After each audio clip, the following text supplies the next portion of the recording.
The following is a hockey podcast out of Vancouver and Surrey, British Columbia. It'll only consist of a lot of puck talk and even more BS, or in actual words, banter and satire. Enjoy, and as always, go Canucks, go.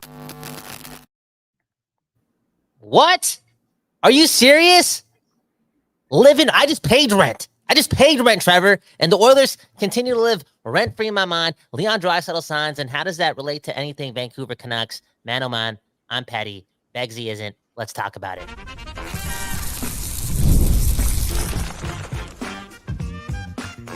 You're Locked On Canucks, your daily podcast on the Vancouver Canucks, part of the Locked On Podcast Network, your team every day. Hey, the boys are back, and welcome to another episode of Locked On Canucks. My name is Trevor Beggs, co-host of Locked On Canucks, and also a Canucks writer since 2013, currently with a Daily Hive Vancouver. Before we dive into today's episode, we got to thank you for tuning into Locked On Canucks. You want to know why? Because this is your Canucks every damn day. We're part of that Locked On Podcast Network. They're doing the most for sports fans across the world. And for our show, if you haven't done so already, what are you waiting for? Make sure you go subscribe, like, follow, maybe even leave a review wherever you listen to podcasts and on YouTube. And hey, we ain't here without you, but we ain't here without the sponsors. And today's episode is brought to you by FanDuel. Now through September 22nd, all FanDuel customers can bet $5 and get a 3-week free trial of NFL Sunday Ticket from YouTube and YouTube TV. Visit FanDuel.com to get started. Kyle Bhawan was trying to start the rumors about Edmonton Oilers potentially losing Leon Draisaitl, potentially losing Connor McDavid, and all would have been just and right in the world if that happened. But alas, Leon Draisaitl decides to re-sign in Edmonton with a contract paying him $14 million per season. Wow. Beginning in the 2025-26 campaign. What do we think about that? And what does it mean for your Vancouver Canucks and this rivalry? We're going to get into all of that. I'm going to say at the top before I introduce my co-host that bring it on, baby.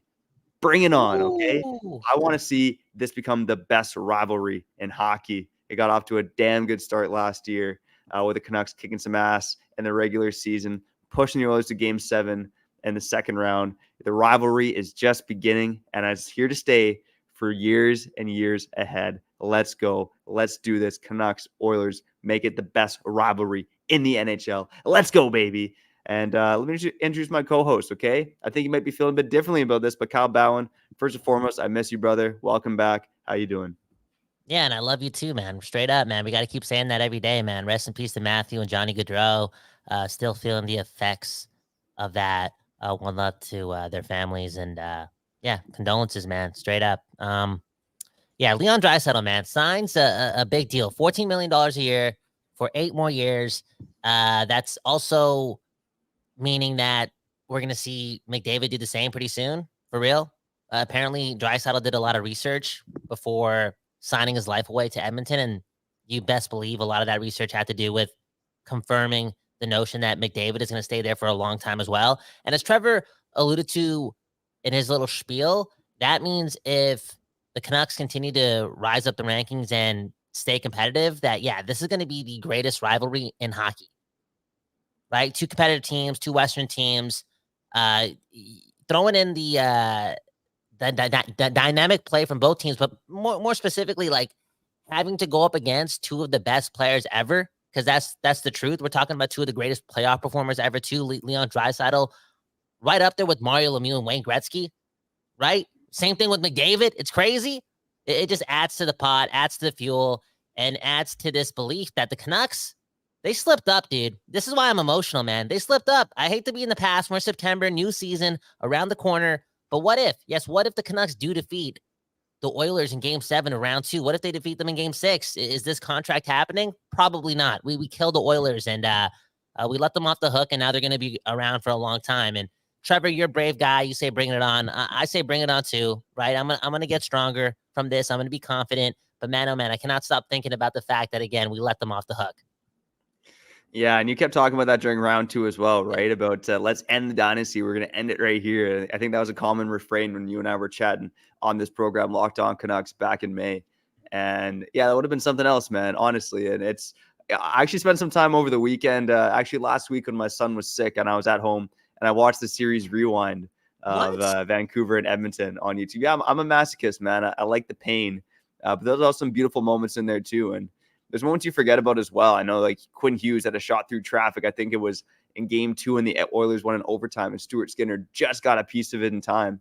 There's so many moments in that series where, especially when you go to 7 games, 6 of the 7 games are decided by 1 goal that anything could have happened, right? We talked ad nauseum about what would happen if Demko was back in the lineup. But look, at the end of the day, man, rivalries are good for hockey, and the NHL lacks good rivalries right now, right? I'm not sure if it's just because there's too many teams in the league or it's not quite as, feisty and fierce as it used to be. But, I look around the NHL and I want there to be more rivalries. I want there to be more hate in the NHL. And I think this Vancouver Canucks, Edmonton Oilers rivalry has the potential to be something else. And it's got me all fueled up too. There was this post on Instagram in the summer where these fans met Draisaitl at a restaurant, and I think the fan was an Oilers fan, but really like Quinn Hughes, and he mentioned something about liking Quinn Hughes, and then Draisaitl made the comment, and he's like, well, he's golfing now.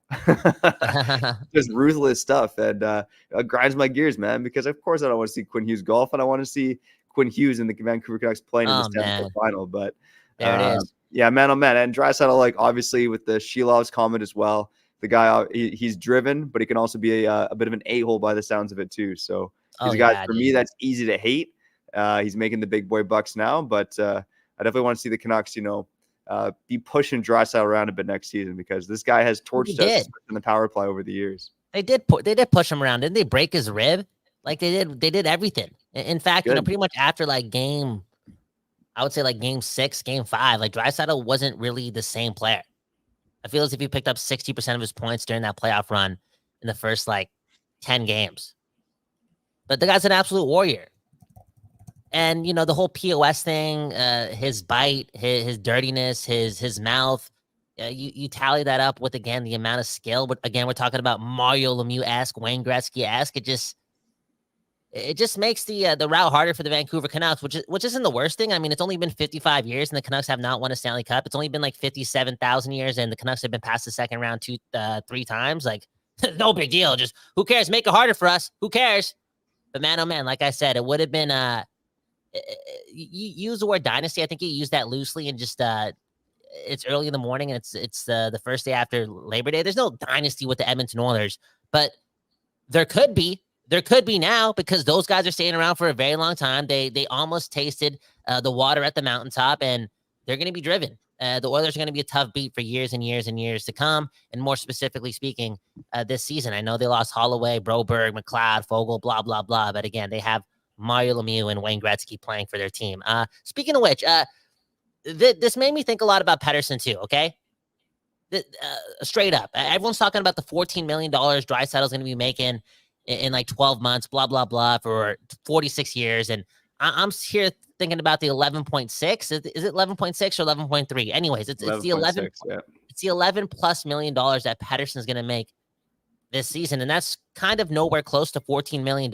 But for whatever reason, I'm thinking about that contract and Pettersson's ability to exceed expectations, barring, again, having that contract over his head. Like, I feel like I'm about to put a lot more pressure on him just because Draisaitl signed with Edmonton. Is that fair? Because, bro, it's real now. It's real. Like, to get to the Stanley Cup for the next decade, you're going to have to get through McDavid and Draisaitl again. Like, Pettersson, step the F up, and it starts now. Yeah, you know what? If you want to look at, I think there's 2 perspectives here, right? There's the mathematical perspective, and there's what the Canucks need perspective. Like based on their cap hits, if Pettersson is 80% of the player that Draisaitl is, then they're probably at fair value, right? Like Draisaitl's contract is just a bit more than Pettersson's. Pettersson's got about 80% of Draisaitl's contract, so that's the mathematical perspective. But to your point, Kyle, the Canucks need Pettersson to almost be like a Hart candidate. They need him to be an MVP-like player, which he has the ability to do. He's shown in the past. The guy has over a point per game average in over 400 career NHL games. Like, the guy's an absolute beast out there.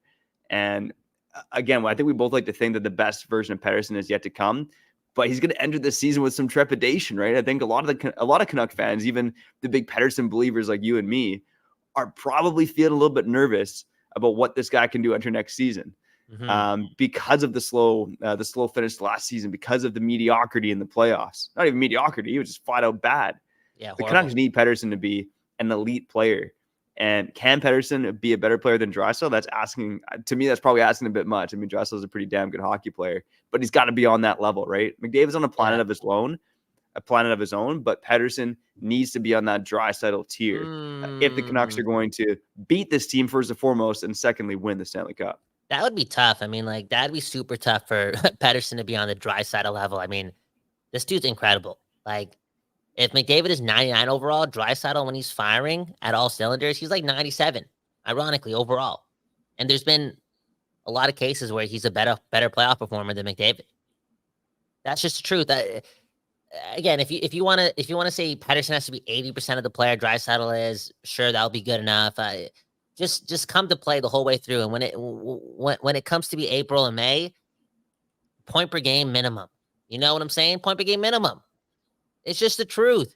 You can't be being outscored double by the other team's best players. And I know I'm circling a lot of this emphasis around Draisaitl and McDavid, but Trevor, you alluded to the fact that, again, these guys are our rivals. We're going to be playing these guys multiple times. You can't be getting outplayed that much by their best players. It's just the truth. So, again, Draisaitl signs for $14 million, 8 more years. Pettersson about to start his 8-year deal worth $11.6. And again, I'm feeling as if I got to play the compare game. And the buck stops here, and there's no more being super, super nice to Pettersson. It's go time. And man, oh man, the Oilers and the Canucks and McDavid and Draisaitl versus all of us. It's realize this, Canucks fans. Yeah, the team is getting a lot better, and Hughes and Demko and Tocchet and company, and it feels good to be a Canucks fan again. September's around the corner. I'm telling you, today was a bit of, I'm not going to say a dark day in Canucks history. That's saying too much, but it got a lot harder to win the Stanley Cup moving forward. It's just the truth, because we're not talking about Draisaitl and McDavid being two really good players, two number ones. Bro, they're two of the best players of all time. By the time it's all said and done, these guys might be two of the top 6 players, two of the top 7 players to ever play the game of hockey. And now we have to get through that for the next decade. Yeah, I'm not quite putting Draisaitl in that tier, but he's definitely been one of the best players, top 5 player in the NHL right now, top 7 all time. Bro, he's been a top 2 player. He's been a top 2, a top 3 player in the last 5 years. The other guy's McDavid. They have 2 of those guys. You have to take in the playoff point totals too. Like, this guy's a effing beast, bro. Yeah, I think McKinnon and McCarr deserve to be in that conversation, but that's a rabbit hole for another day. I ain't giving Draisaitl as many flowers as you're giving him. On the other side, what I do want to look at here is the cap situation for both these two teams, because you mentioned it, McDavid and Draisaitl, 2 of the best players in the game. But what are the future odds for these teams based on their contract situations, right? Let's dive into that a bit on the other side. Before we do that, let's shout out our friends over at FanDuel. All right. You've heard us talk about FanDuel a lot on this program because they are America's #1 sportsbook. Well, they have a little something different for you now, okay? Now through September 22nd, I should say, all FanDuel customers can bet $5 and get a 3-week free trial of NFL Sunday Ticket from YouTube and YouTube TV. Then with the YouTube TV base plan, you'll be able to watch every regular season Sunday afternoon out-of-market game. All you need is a Google account and a current form of payment, and you can cancel any time. Now, before I finish this week, Kyle, season starts this week. NFL, how you feeling about your Green Bay Packers? Friday. Yeah, why does everyone love them so much? They're a mediocre team. Anyways, I was about to say Friday, we're going to play a game in Brazil to start off my season, okay? That's crazy. I'm getting drunk, even though I said I was going to stop drinking for a bit. Yeah, they're starting on playing on Friday against Philadelphia. Not a lot of people don't even know that. Like, you're diehard NFL in Brazil. Yes, bro. What? Come on, man. Anyways, it starts this Friday for the Packers. Why does everyone love the Packers after just having a successful second half of the season? I don't know. Okay. A lot of it has to do with Jordan Love. Okay. For real. Love is in the air. And I'm not going to be too pessimistic, but I will say this: the world will be a better place if Love is, again, the face of the NFL, because love conquers. Okay. Anyways, Trevor, continue.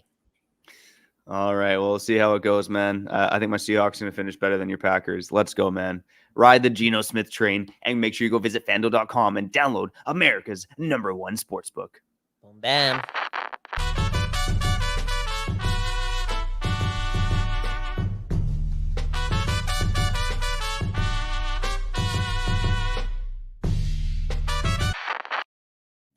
People, we back doing this, and that's talking about your Vancouver Canucks and their Edmonton Oilers. What are we doing here, man? What are we doing here, man? It's a Canucks show. Look at this comment from Kurt Richardson, okay? The Oilers haven't done anything with McDavid and Draisaitl. Why is it scary now? They haven't done anything. They beat us. They beat us in the playoff series, a 7-game series. We had 2 chances to eliminate them. And what did we do? We didn't eliminate them.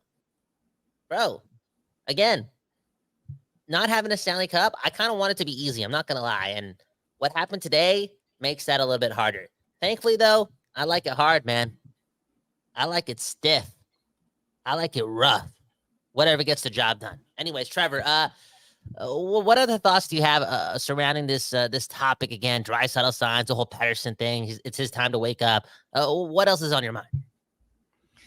Yeah, I mean, we talked about it a lot over the summer, but really it's, how do these two teams compare to each other? And I think we've kind of gone over that, a couple times this summer. What I kind of want to do is look at the cap situations of these two teams, right? Because look, it's one thing to have the best players in the world on your team, or you need elite talent, but you also need a team to win in hockey, right? I mean, I would say aside from the NFL or aside from football in general, hockey is the greatest team sport out there. It's really hard to win just with individual talent. And that's been the Oilers' flaw for a long time, is that they only got Leon and McDavid doing the work. But obviously Edmonton's improved that depth, but I still look at both these teams, their contract situations, and credit to Alviet and Rutherford. They've cleaned up a lot of the anchor contracts on this team. Like, you look at the Canucks now, and they don't have an anchor contract anymore, right? Like, obviously Tucker Poolman, you LTIR him. I think Myers maybe at $3 million is a bit overpaid, but in general, this is a team with a pretty clean cap situation. A team that has Miller on a sweetheart deal for a long time. Quinn Hughes, 3 more years at $7.85 million. I think the Phil Pronik deal is not a bad one either. You look at the Canucks, and unless you're a massive Pettersson hater, there's not a bad contract on this team, because that's the only one that potentially scares you. Pettersson is more like the player we saw in the last 2 months, but I certainly don't believe that to be the case long term. You look at the Edmonton Oilers cap situation, and I think they've actually done a pretty good job of cleaning things up over the years as well. Like Zach Hyman on that $5.5 million per season contract. Man, oh man, that is, I didn't think it was a good contract when they signed it, but it's one of the best ones in the NHL. The new jet shade over $5 million. That guy's been almost a 100-point player. But the thing about the Edmonton Oilers is, Kyle, we talked about it, and you kind of downplayed it at the time. They're an older team. Like, I know Leon and McDavid, 27, 28. But like, you got Hyman, who's in his 30s, Kane, who's I think close to being done, to be honest. Yeah. Nuge is in his 30s. A lot of the depth players like Arvidsson, Henrique, Jeff Skinner, Matthias Janmark, Corey Perry, Connor Brown, Derek Ryan. Almost every player on this team. Actually, here's a crazy stat for you. Every player among their forwards is over the age of 30, except for McDavid, Draisaitl, and Vasily Podkolzin. That's crazy, man. That's crazy. So even though their cap situation is a bit better at forward, the fact that everyone's over the age of 30, to me, means that their window is right now. No, it is. And, the other thing that you have to throw in there is, 13 months from now, you're looking at a team spending, 50% of the cap, maybe like 49% of the cap on, McDavid, Draisaitl, but also Bouchard and Darnell Nurse. Like that, you're looking at like $44 million. It's crazy. More than that. And then McDavid's going to be around 16 million. Sort of cut you off. I think McDavid's going to be around 16 million. Bouchard probably. But he still has one more year. Doesn't he have one more year left on that deal? Like next year, he'll still be getting paid like whatever he's being paid. Yeah. So in like 2 years, like this team's going to have like $50 million spent on 4 players. But here's the thing. Like we talk about the age, we talk about even these contract hits. Like again, I just want to emphasize that. I know this is not basketball. It's a completely different sport, but this team was 1 goal away from, taking Florida to overtime in the 7-game Stanley Cup final series. Like anything could happen. And again, this team has Gretzky and Lemieux on their team. It's like unheard of. It's crazy. Put them together. You can't stop them. Separate them. Sometimes you can't stop them too. Like it's like that's the card that they can play, and sometimes that can override the whole like, oh, you got Corey Perry on your team, and it's boosting up your total age to like 29 point whatever, making you the oldest team in the league. And like it's like I don't look too much into it because I'm giving a lot of respect to again Draisaitl and McDavid. Yeah, you know what? I think 2 things come to my mind here, and you're right, they are 2 best players in the game. But again, looking at both these teams, not a lot of cap headaches, except for, you mentioned it, Darnell Nurse, right? That contract, $9.25 million for, oh my God, the next 5 seasons. That is a massive problem contract for the Edmonton Oilers. And I think it's probably going to have to end in a buyout with Nurse, because the Edmonton can't be giving up, draft picks and, prospects from a depleted prospect pool to trade this guy. It's probably going to have to end in a buyout. And again, that's going to hurt. And I know the Canucks kind of swallowed a similar pill with OEL as well, right? But yeah, the other thing I think about too with these contract situations, and I'm kind of talking smack about the Edmonton Oilers being an old team, but the Canucks might be one of, when you look at average age right now, I think they were like 18th in the NHL in terms of how old they are, right? So they're about middle of the pack in terms of roster average age.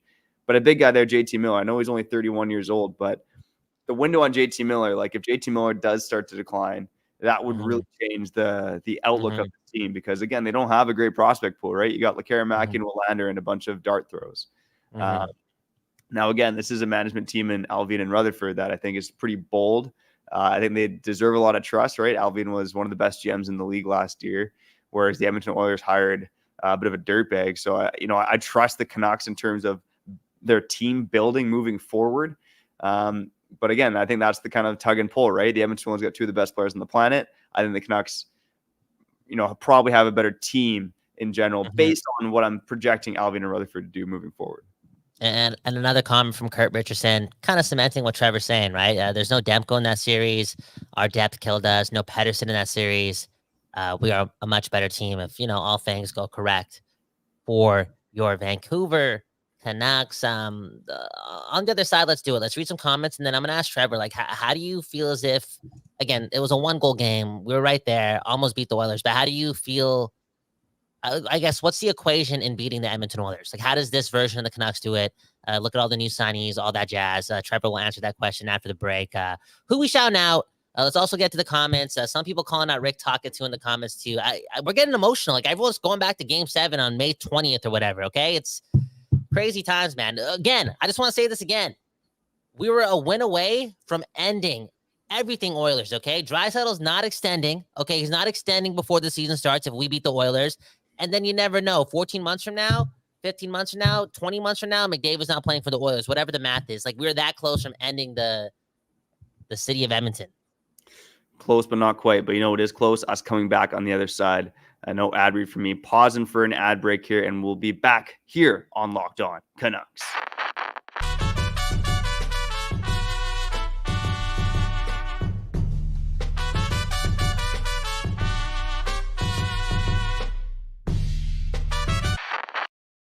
People.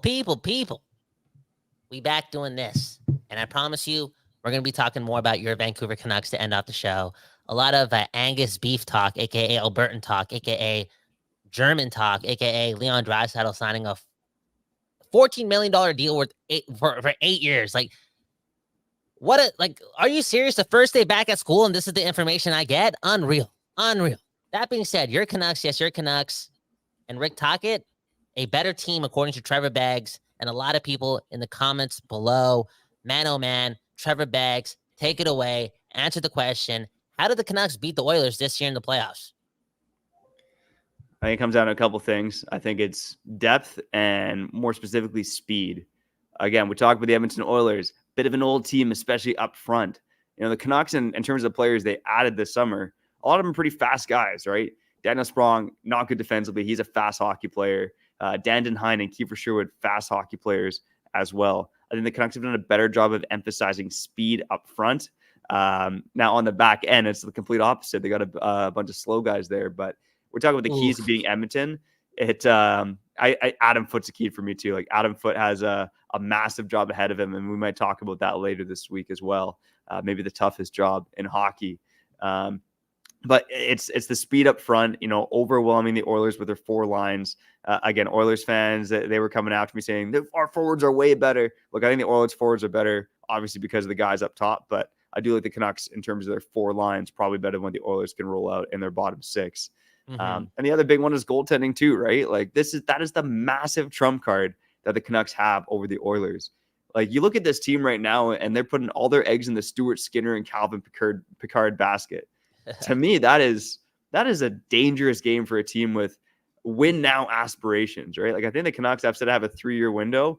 The Oilers, I'm not quite sure exactly what their window is because McDavid and Draisaitl are so damn good.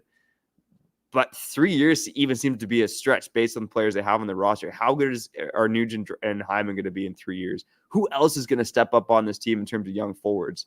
I mean, like that, this team in 2 to 3 years, like could just be McDavid, Draisaitl, and Bouchard, right? Like this isn't a crazy deep team.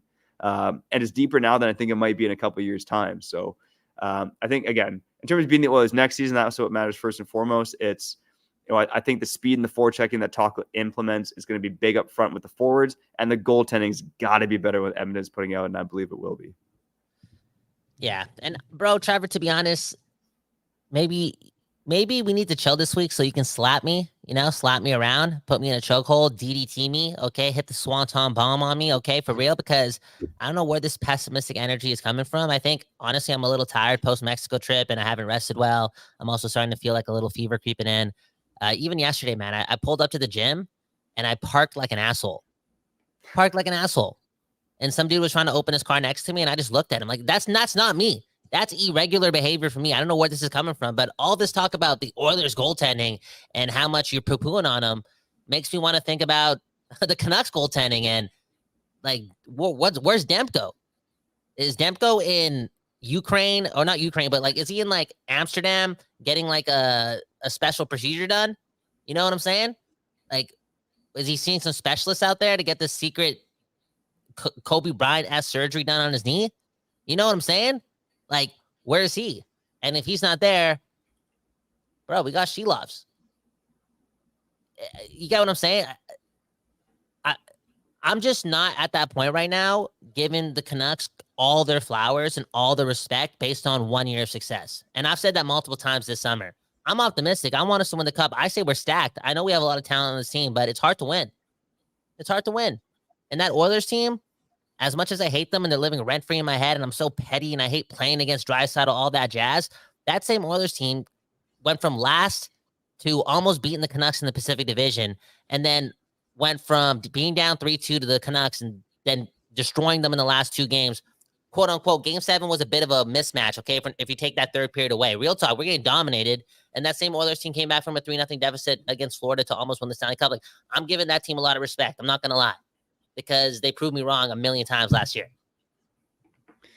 Yeah, but we talked about it, right? It was, they had a great run up the standings for sure, and coaching change can do that. And look, it's a good hockey team, right? Like, I don't know if we should be overly surprised with the Oilers' rise back to relevance, even though we were absolutely crap talking them in November after we'd beaten them 3 games to none there early in the season.